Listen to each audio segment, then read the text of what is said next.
It's an opportunity to solve a very large problem, because I think it is actually a problem.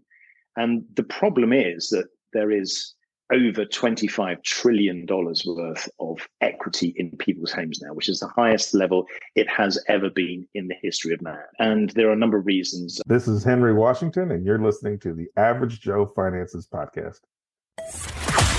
Welcome to the Average Joe Finances Podcast. Are you trying to get out of debt, invest, or just not sure where to start? Then this is the place for you. We discuss different ways to get out of the rat race and build your wealth. Join us on this wild ride to financial freedom.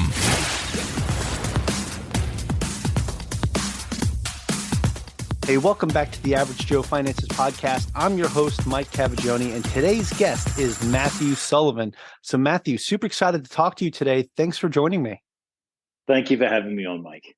Yeah, absolutely. Hey, I want to start this off the same way I start every podcast episode off, and we want to know more about you. So could you share a little bit about yourself, share your story? You can go as far into it as you want or as little detail as you want. We're all ears, but we want to know, who is Matthew Sullivan? I think we've got to be very conscious of your audience and you, and the fact that you don't want to suddenly lose huge numbers of people from your podcast. So I will keep it short, but my background really is what one would describe as entrepreneurial. So I've been building businesses for, I think, probably almost 30 years now. And my focus has been on telecoms, finance, and technology. I moved to the US about 10 years ago. And one of the things that I really wanted to get involved with, which I hadn't really done in the UK, was to get deeply involved with real estate. And real estate over here is a very different proposition to what it is in England. And really, the company that I started building about 4 years ago, QuantmRE, which is the company that I run now, really is one of the fantastic sort of opportunities where you get to do everything that you've learned over the last 30 years in technology and finance. And so it's really a combination of all of those things. Thankfully, I'm building a business that allows me to build on some of my past experiences. Fun bits. I'm a helicopter pilot. I've flown for quite a while. I used to be one of the directors and trustees of the Royal London Hospital's air ambulance in London, which was run by Richard Branson's Virgin Group. I spent a few years working alongside Richard with his team. Looking back, it's been a very sort of wide set of experiences building businesses in India, Australia, the UK, and latterly the last decade in the US. So hopefully still one or two people left listening after that sort of long soliloquy. Oh, Matthew, that's fantastic. It seems like you're just a well-rounded entrepreneur. And talking about what you were doing before you came to the US and how attractive real estate was to you when you came to the US is really awesome, right? Because I feel like a lot of people that are in any type of business always wind up looking at real estate as a haven for their wealth or a way to build it better or protect it. There's so many different uses for real estate. And I want to talk to you a little bit about that today too, about why you wanted to get into real estate, especially with everything else that you've had going on. You built businesses in India, Australia, the UK, and now here in the US. Why have you decided to call the US home at this point? I think you need to ask my wife that question, actually. That's the clue. Okay. A wife plus 4 children. Okay. Normally, I think it's the dumb thing to stay in the country. Where actually, having said that, yeah. No, but so it is really reasons that I came over here. And it's been really exciting and fun and joyous all the way through. I still have that same excitement that a schoolboy does when he goes on his first trip. You know what I mean? His first road trip or his first school trip. That fact that when you drive places, your eyes are still going, cool, look at that. Originally, when I moved to the US, I landed in Orange County, California, which is where my wife's from. And over the last few years, we've moved a couple of times, spent a couple of years in Utah during the pandemic to sort of escape the craziness of California. And then I'm calling you now from our new home in North Carolina. So we're now on the East Coast. So we've done a lot of moving. But yeah, it's been a really exciting time for me. And I still have that sort of fun factor. That's great. So Matthew, I have to ask you then, so since you lived on the West Coast when you first got here, now living on the East Coast, which is better? West Coast or East Coast? Sorry, yeah, yes. Yeah. Didn't expect that. How can you answer? I think I would answer that by saying they're very different. So what's really good about, and a lot of it really depends on who you are as an individual. So I really love the vibrancy of Los Angeles and Orange County, and that sort of the ability, the fact that you're in the center of everything there. Coming from the UK, I came from Kent, which was beautiful rolling green countryside. There was a part of me that just didn't feel settled, despite the fact that there was this fantastic business environment. And having built the business, I feel much more at home here on the East Coast because it feels much closer to where I spent the first few decades of my life. And I think that they're all fantastic places. So we live quite close to Raleigh, and there is a huge sort of vibrant business and educational community there. Both sides have their own huge benefits. And I feel like I'm constantly moving forward as opposed to sitting there going, I think I probably should go back to California for this. And I don't feel I've lost anything moving to the East Coast. Yeah, it's funny because like each area, the United States is so unique, right? When you look at it from just the different areas you can live in and how different. You have no idea how big it is. That's the thing. Sorry. Yeah, it's just like how different areas are. I grew up in New York. I served 20 years in the Navy. I spent 15 years stationed in Virginia. And going from the north down south to Virginia was a huge eye-opening experience for me. I've been to San Diego and Coronado a couple times for work trips. But now I wound up out in Hawaii. This is where I retired from the military at. And it's, again, a whole different world, right? So it's just amazing, all these different areas. And I just want to get your perspective on that, especially being from the UK and then moving here and then being on the West Coast and being on the East Coast, and see like what your thoughts were on that. And it's unique, right? It's a unique experience that you get to have, right? Well, the things, they are very different places. So Los Angeles and New York are very different places. Culturally, I think I'm more at home in New York than I would be in Los Angeles. I prefer a good answer. The directness. Only because you said you came from New York. Yeah. If you'd have said no, I do honestly, because the thing Plus with they Los have Angeles, the best pizza. You always think, yeah, of course, and that goes without saying. You feel in Los Angeles that someone says something to you and you're not absolutely certain if they're actually going to deliver it. And that seems to be quite common across many people. There's a lot of promises that aren't always backed up with delivery. And my experience is, I think really because I've spent more time in New York over the years. But I like it. I just love the fact that New York, you can, as I say, culturally and geographically, is much more aligned to what I'm used to, which means nothing for someone else. So everyone has their own individual views and reasons why. Some people dream and love California. It's a very extended brand. Let me put it like that. And when you get there, you think, it's not all it's cracked up to be. The ocean's fantastic and there's some fantastic bits, but there are other bits that are not quite as, I didn't remember reading about this in the brochure. Yeah. Well, the Pacific is definitely nicer than the Atlantic Ocean. I can 100% support that. But the Atlantic is significantly warmer. Yeah, it is. It is. You also have the, what's it called? I used to go fish it. Well, I'm having a brain fart right now. A great white shark? I don't know. We used to go shark fishing off on Long Island, but there's why am I having such a brain fart? The Gulf Stream. You have the Gulf Stream that goes right up there. Yes, yeah. So that helps out as well. That brings all that. Yes. Yeah. I don't know why it took so long to pull that out. But have the power of the edit. Yeah. I'm probably going to leave all that in because that's important for the episode here. Yes. But I want to pull something out that you had mentioned earlier about some of the differences you experienced. And that was with people fulfilling their promises. Now, have you found that a lot in the real estate side since getting started in investing in real estate since you've come to the United States? No more than any other business. And I think people labor under the misapprehension that because they live in a house, which is real estate, they understand what real estate is. So you get many people that don't really approach real estate as a business. And because of that, they suffer the same consequences as anybody that doesn't approach their business as a business. So it's not really specifically related to real estate as such, but you tend to get more people that are self-appointed experts in real estate because people understand the concept of what a house is. Fewer people that are self-appointed neurological experts because brain surgery is harder. And so because of that, you tend to come across more people that have their views about real estate. And you have to through those people that feel that it's an easy choice because it's something that conceptually is more understandable than some of the other business opportunities. All right. So Matthew, let's talk about some of the things people should understand about real estate, specifically with what you do with Quantm. And that is being able to make home equity accessible, right? Because I feel like a lot of people sit on their homes, literally and figuratively, and they have this equity that's just sitting there doing nothing. And they find themselves being like house rich and cash poor. So what does that mean to you when you see somebody in a situation like that? It's an opportunity, and it's an opportunity to solve a very large problem, because I think it is actually a problem. And the problem is that there is over $25 trillion worth of equity in people's homes now, which is the highest level it has ever been in the history of man. And there are a number of reasons. I think we all understand that house prices have rocketed up over the last couple of years in particular.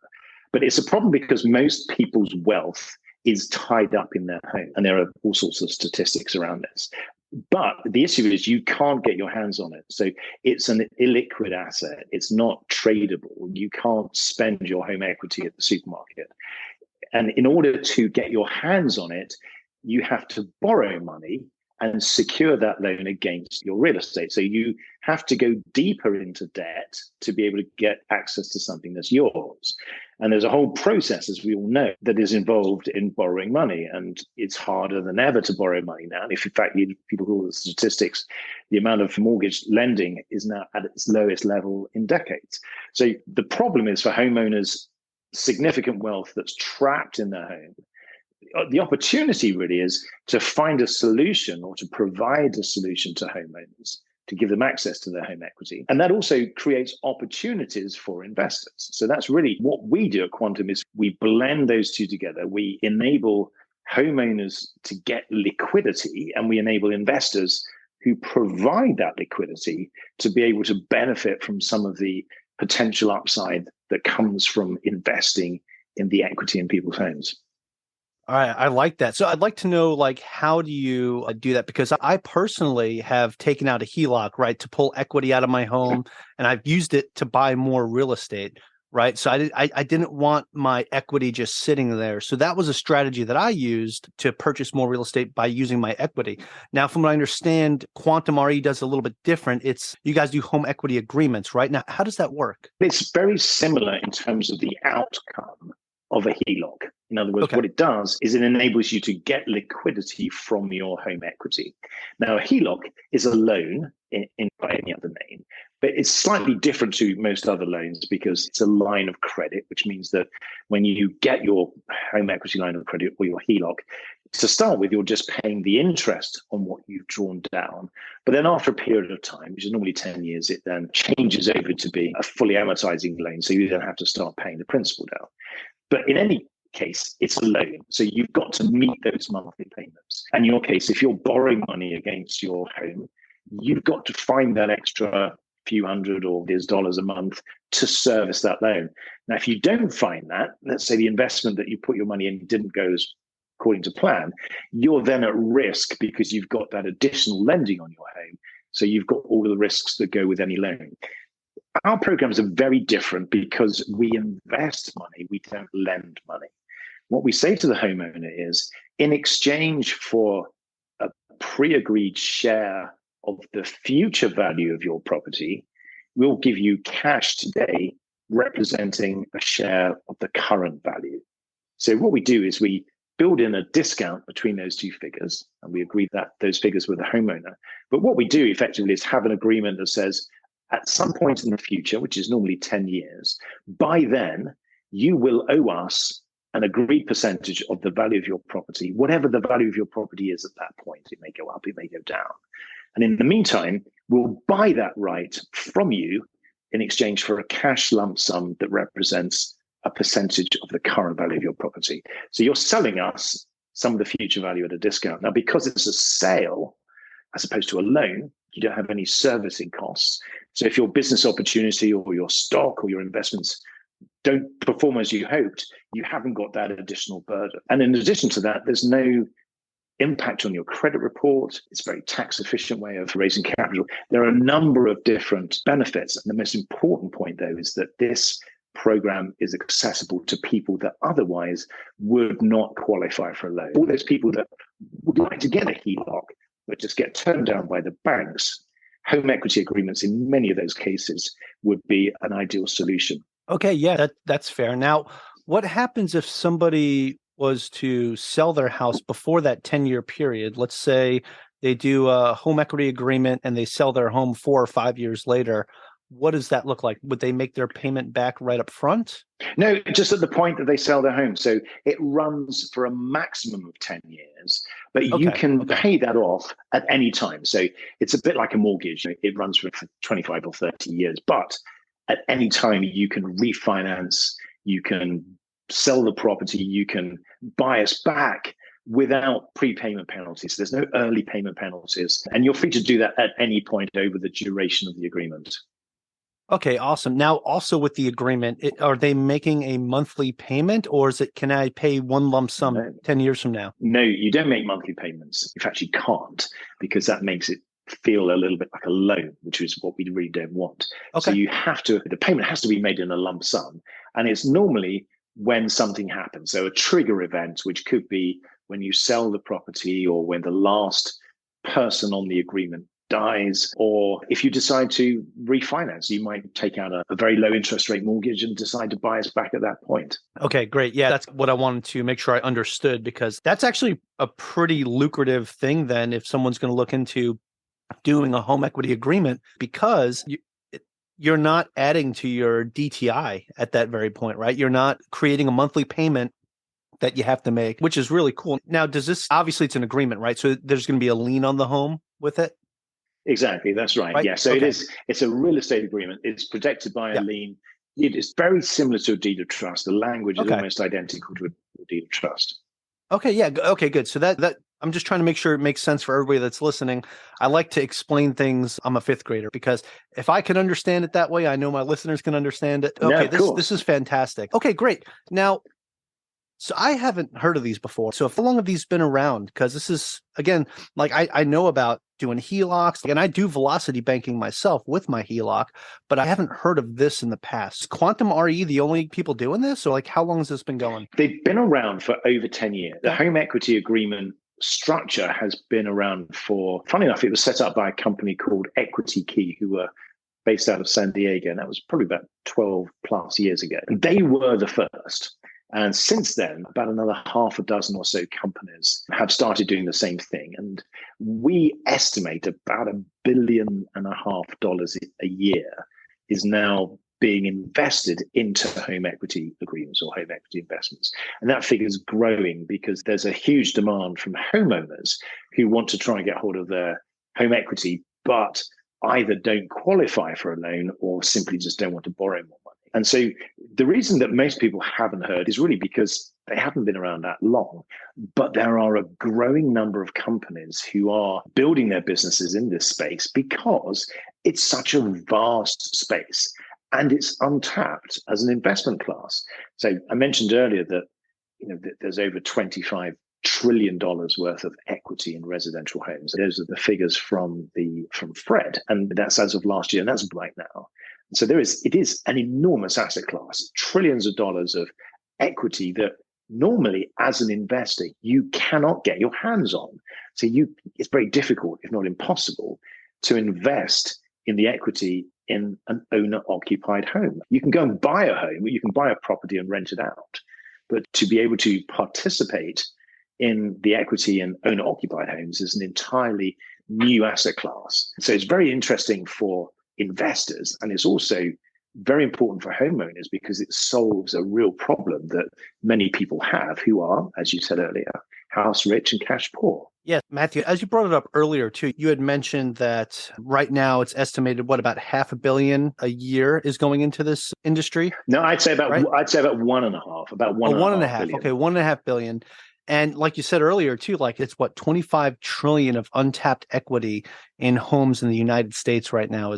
That's just the US, right? That's not worldwide. That's just the US. Absolutely. Just the US, yeah. That is an insane number. That's a lot of zeros, people. Okay, and if this is only at 1.5 billion, you could probably expect some more massive growth as the word gets out about what this program is. Because, Sure, there's always been people that have invested in real estate, but over the last couple of years, especially during the pandemic, there's been a lot of people that were sitting around at home doing some research and stuff and got into real estate investing. And they were like, this is something I want to do on the side. And a lot of people try to figure out, like, I don't know where I'm going to get the capital from to invest. I don't know what I'm going to do to buy my next property. I own my home, but I don't know what else to do. Now, for me, I tapped into my equity by using a HELOC to buy more real estate.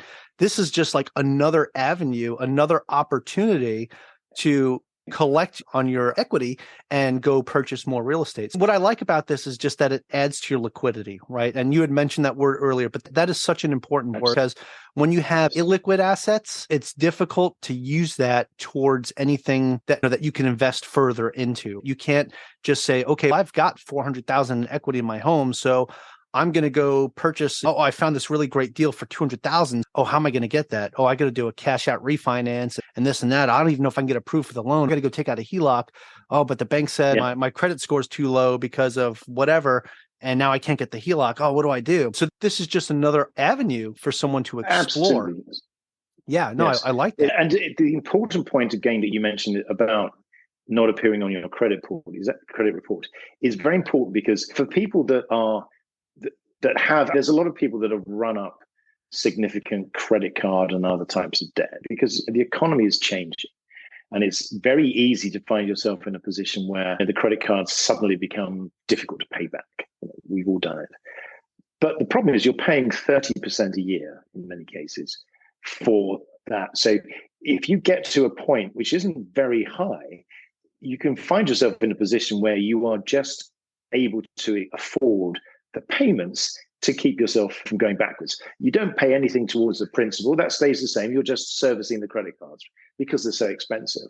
So a lot of the people that we work with are in that position. And so for them, they're making 30% a year on their equity. So just by being able to pay their credit cards off, that's effectively the same as making a 30% return. Then you have the people that are looking to invest. Now, if you don't have more debt on your personal balance sheet, as it were, that means that you can probably borrow more money to buy the home because you've got a lower servicing cost. And banks looking at small property owners and small portfolio owners are looking at you as an individual as well as you as a business. So if you have a lower debt to income ratio and more cash, which is exactly what these instruments provide you, then that may give you a wider range of properties that you can invest in. Yeah, absolutely. Because now you have that keyword we talked about earlier, liquidity. What are your thoughts on this, Matthew, about home equity agreements? Do you think this can be like the next biggest thing in the real estate industry? Because I'm getting excited just having this conversation with you about it. I think it's pretty cool. I think the answer is yes. And that is based on a number of key factors in terms of the proof behind that answer. The critical things that make this happen, is it solving a real problem? And I think the answer is categorically yes. Is there a ready market for it? And there are tens of millions of homes where the homeowners are equity rich. And what that means is that they have 50% or more home equity. Liquidity is a major challenge. So I think we're all agreed on that. And this solves that problem for a wide range of people. It's not for everyone. It is less expensive to borrow money through a HELOC or a cash out refinance. But for those people who simply don't want more debt, there are many people like that, or all those millions of people that don't qualify, here is a way to unlock some of your wealth. So the first point is it solves a major problem. Now, from an investor's perspective, it's a compelling investment opportunity to provide that liquidity to homeowners, because the way the agreements are structured, you're buying property at a significant discount to the fair market value. And that's really what these agreements are. They're agreements that enable investors to buy some of the future value at a discount to the current value.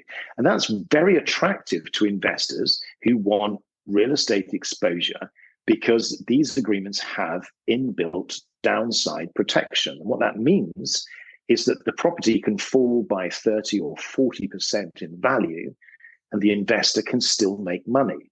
So it solves a problem for homeowners, provides liquidity, and gives real estate investors access to a previously untapped real estate asset class with an instrument that gives them some pretty solid downside protection, which I would challenge anyone to come up with a real estate investment that has the same level of downside protection that these types of agreements have.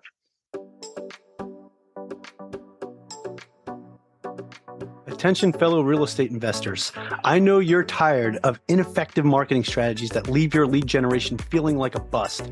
Well, I've got a great solution for you. I've teamed up with Ballpoint Marketing to bring you a fresh approach to growing your business. With their handwritten direct mail marketing, your business will stand out from the crowd. Their amazing writing machines will craft personalized messages for each of your potential clients, making a lasting impression and increasing the likelihood of them responding to your message. They even make pen smudge marks to add to the authenticity. And for those of you that are driving for dollars, one of their most popular offers are handwritten door hangers. Placed directly on the front door, these door hangers show a potential seller how serious you are. With Ballpoint Marketing, you can trust their marketing strategy will be both effective and unique, just like your real estate business. Use my coupon code AVGJOE for an exclusive discount. Don't miss out on this opportunity to grow your real estate business and generate leads. Click the link in my bio for more. Real estate investors know they're leaving money on the table every time they pass a rundown property and do nothing about it. Deal Machine lets you and your team pin distressed properties, look up the property owner on the spot, and send a personalized postcard to the owner directly from the app, all within a few seconds. You can set up mail on repeat to make sure you won't forget to follow up, and while the app is sending a custom postcard, you can look up the owner's phone number and email instantly. Plus, if you want to find even more off-market deals, you can build a team of people to drive for you. You just get to track how many properties your deal finders add every day, making your deal finding a scalable and profitable process. Go to DealMachine.com and use the code AverageJoe, that's AVGJOE, for 15 marketing credits during your free trial. That's AverageJoe, AVGJOE. Let's get back to today's episode. Yeah, so that was going to be the next thing I wanted to ask you about was like, what does this look like for an investor that wants to purchase these the future value of these homes, right?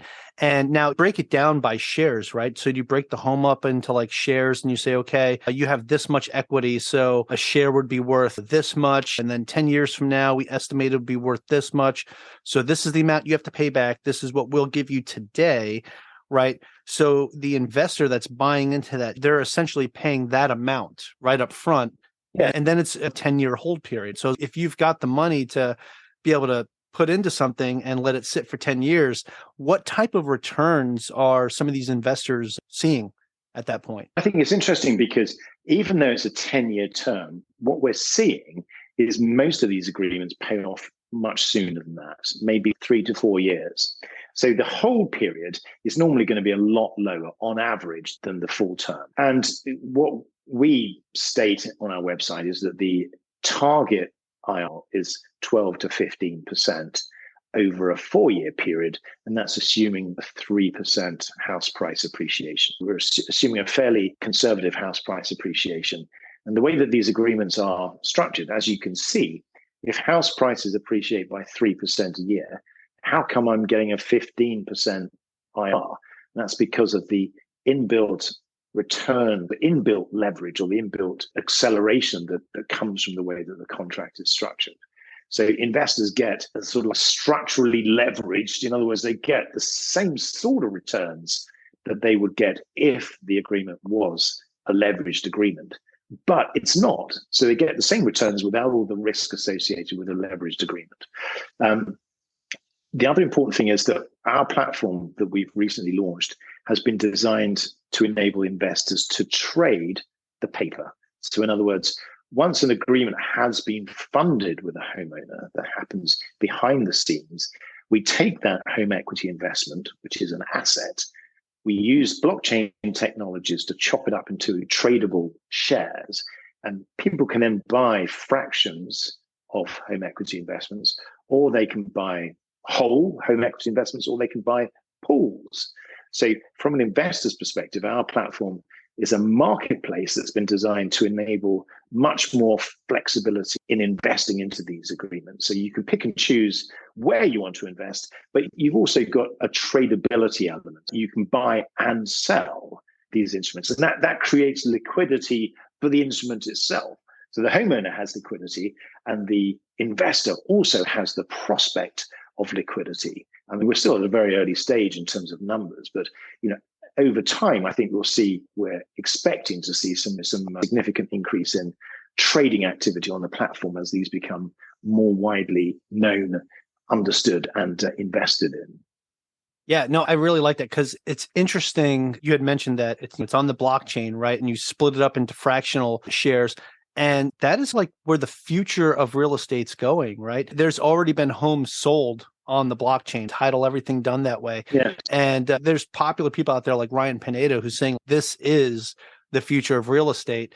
And I don't know for sure. I don't have a crystal ball, but the way things are going and the way technology is, I could definitely see it going that way. So being able to get into a marketplace like super early is quite telling where this is going. So I think that's pretty awesome. The fact that you're able to fractionalize these investments that these investors are putting into, and it gives them the opportunity, like you said, for possible liquidity themselves, that's huge, right? Because any investor, no matter what they put into, they want liquidity, right? Everybody wants liquidity. Yes. You always want to be able to cash out if you need to and things like that. And this provides that opportunity. So that's pretty amazing. Great, thank you. And I agree with you, because it's not just about the technology. The regulatory environment it's become more flexible, and there's a lot more understanding of what blockchain can actually do. And really what it does is it brings low cost efficiencies to the change of ownership of real estate assets. In very simple terms, it means that the ownership of an asset, or the ownership of a fraction of an asset, can change hands at a much lower cost and with much higher efficiency than it was done previously. So instantly, you would own shares in a real estate investment through an LP, or you'd have a partnership. If you wanted to sell your shares in the partnership, you would go through the general partner. There would be a very long process in most cases of finding another investor, and it would be expensive. But if you can bring all of that into a technologically driven environment, that can happen instantly at a much lower cost. And that in itself creates liquidity. That creates accessibility and tradability. And all of that breathes life into an enormous asset class. And so that if it was a tiny asset class, then it wouldn't be worth doing. But the fact that one is creating accessibility and tradability in this enormous untapped asset class, that, going back to the very beginning of our conversation, everybody understands, people know what a home is, then that's why we're very excited about where this whole space is at the moment and where it's going to go. Yeah, Matthew, I want to point something out too, just so people understand your experience with this, because I don't think we really talked about this in your background. Now, you also have 2 real estate funds, right? Yes, I was co-founder of a couple of those funds. Yeah, exactly.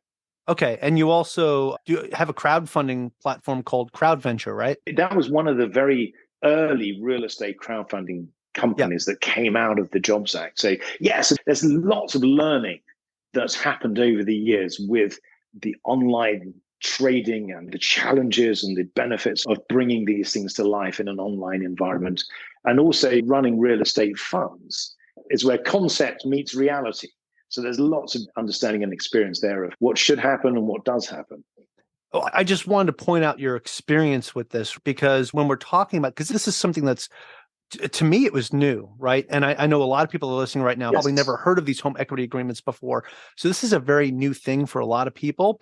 But I wanted to point out your experience in the real estate realm as well, with funds and with running real estate funds and everything, because you have a very good understanding of how this works. And you know how to work with investors. And I think that's important to point out, because there's a lot of people that can start things up and it sounds great on paper, but if they don't have experience with investors, they find themselves getting stuck and having a hard time. But I find this very fascinating. I feel like I learned so much just from this short conversation. Thank you, really cool, Matthew. Thank you. Thank you. Now, and the important thing is, again, coming back to what we do, is it has a real world application. So there are many technologies that are fascinating because of what they do and how they work. But the nuts and bolts of this really is that it provides a service to millions of people who need the money now more than ever. And in so doing, it provides a solid return to investors. It's a great place to be. And it's funny, as I was saying earlier, you build on all of your experiences. This was really interesting from the very, very beginning because of the scalability of it, because all the things that I learned at Crowdventure, which is how scalability is so important. Every time you take on a new deal, if you have to manage each deal individually, then you grind to a halt very soon. But being able to create something that can grow and grow without the friction associated with having to have almost individual loan officers for each deal. So there's lots of learnings that happen with all the other things I did in this space that really, helped us build it the way it is today. Yeah, absolutely. I wanted to point that out because I feel like this is something that might be very useful to a lot of investors. One, if they need to borrow against their equity, but two, if you're an investor and you're looking for something else to invest in that's relatively very safe and has some very good downturn protection, like you mentioned earlier, this is a great thing to look at. That's fantastic. Matthew, I want to transition this into something that I call the final round. It's where I'm going to ask you 4 questions that I ask everybody that comes on this show, and it'll help give us an idea of how you are under pressure or when you're put in a tough situation. Okay. And as we said earlier, I have not prepared for this. So be prepared for long silences.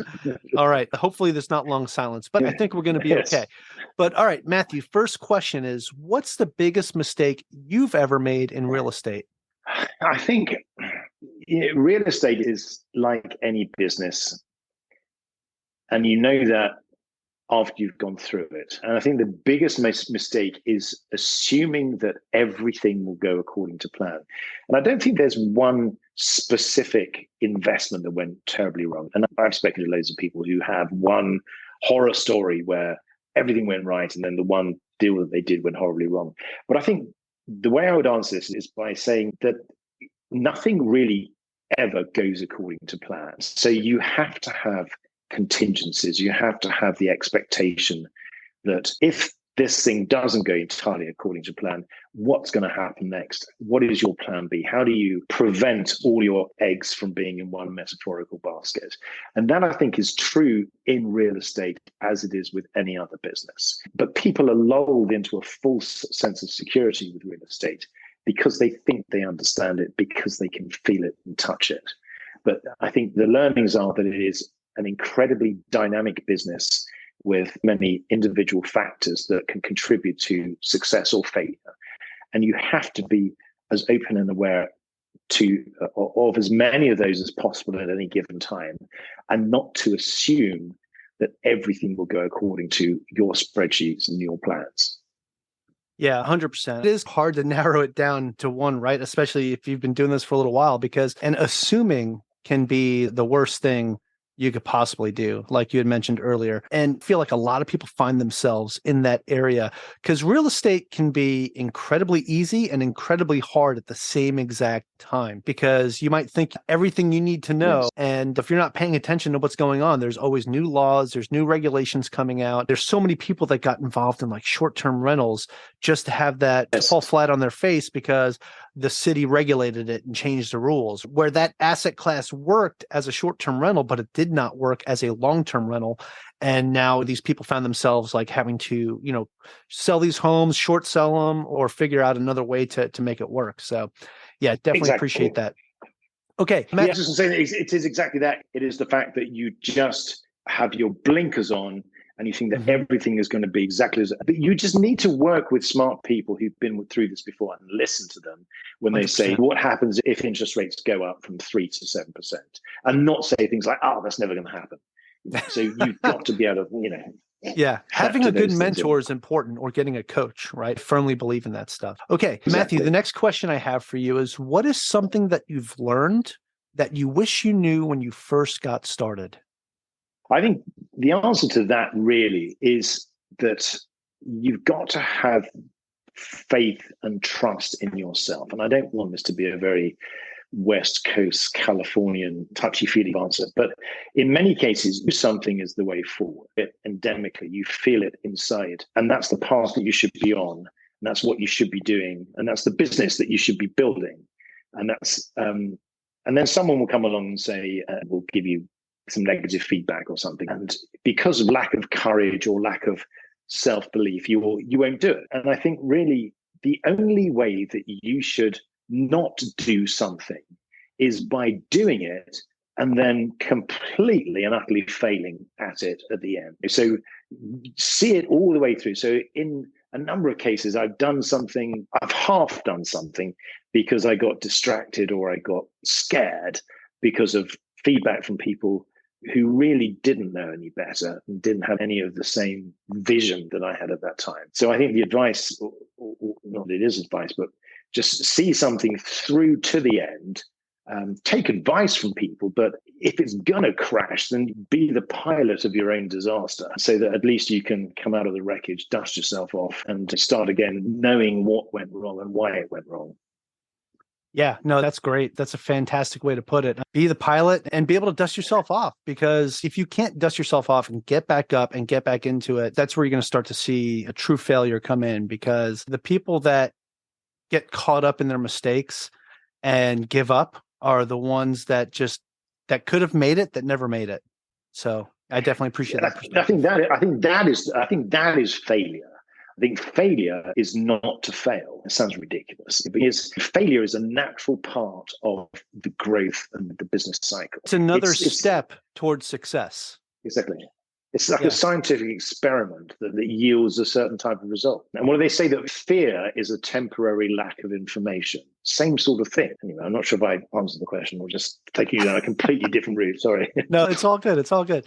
All right, Matthew, the next question I have for you is, do you have any tips or tricks that you would recommend to someone that is just getting started out? In real estate or in real estate generally? Yeah, I think you should be very specific about the type of real estate that you want to invest in, and do your research. So do not leap in just because your capital is burning a hole in your pocket.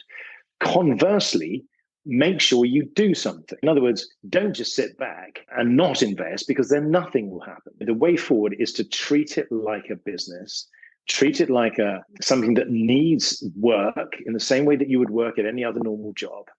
And put the hours in, make informed decisions, and get as much advice as possible from other people, preferably free advice, from people that you trust or from people that you don't trust. But just get as much information, as much background information, and then make an informed decision.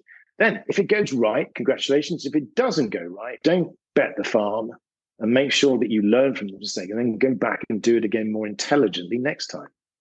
Yeah, learn from that. That's one of the biggest things. Just learn from the mistakes. In real estate, every time you make a mistake, it's another piece of education. How expensive it is depends on how much you had to learn. That's right. Yeah, it could be very expensive. Harvard-grade education just then. Yeah, exactly. All right, Matthew. So the final question of the final round is, do you have a favorite business, investing, or real estate related book or podcast, or both? Yes. Funny enough, my favorite book that has had the most use to me, and I was just looking it up as you were speaking out, is a book by David Allen called Getting Things Done. And I always forget his name, but it's a book that someone recommended to me years ago. And it's one of these things that it just stayed with me, because like many of us, I wake up at 3:00 on a Monday morning, just going through a list of things I've got to do. And then getting to the end and think, oh God, I've forgotten this. And you just go through, I've got to do this, I've got to do that, make sure I've got to do that. So your mind is just full of all this useless list information. And I stumbled across this book, and what he teaches, and I'm paraphrasing very badly, is that your mind is really designed to be creative and absolutely not designed to be a repository of useless information. So write down all the stuff that you've got to do somewhere safe, like a book on your desk, where you know where it is. And then you can completely forget about having to remember what you're going to do the next day, because you know that you've written it all down. And then suddenly your mind becomes clear to start thinking about solving problems. And you can still wake up at 3:00 in the morning with ideas, but you'll have ideas then about how you've solved problems, how you can bring new light and new growth to the business, new ideas, because your mind is being used as a creative engine, rather than being clogged up by all this sort of useless information that is really strangulating your ability to think creatively. Yeah, no, I appreciate that book recommendation, Matthew, because that's fantastic. When you first mentioned, that you were getting up at 3:00 in the morning, like many other people, I'm like, who are these people, for one?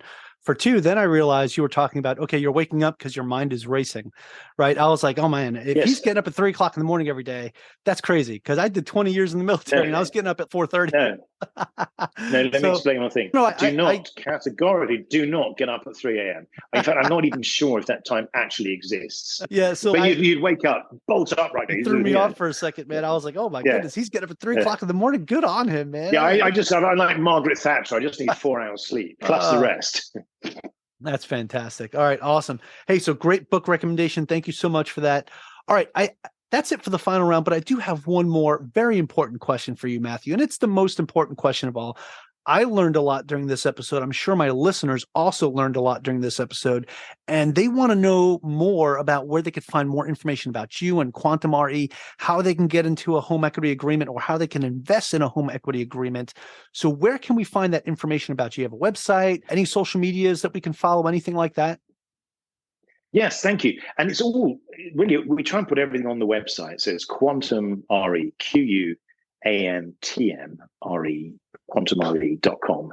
And we've got lots of information. There's a calculator where you can find out how much equity potentially you could unlock. And you can register an account with us, which is a trading account. So you can go on and see some of our home equity agreement deals. It's for accredited investors at the moment, but we're going to be opening that up next year to smaller investors. So everything is there. There's lots of resources. There's a downloadable guide that talks about what home equity agreements are. Everything's on the website, phone numbers, addresses, and please call us. We'd love to hear from you.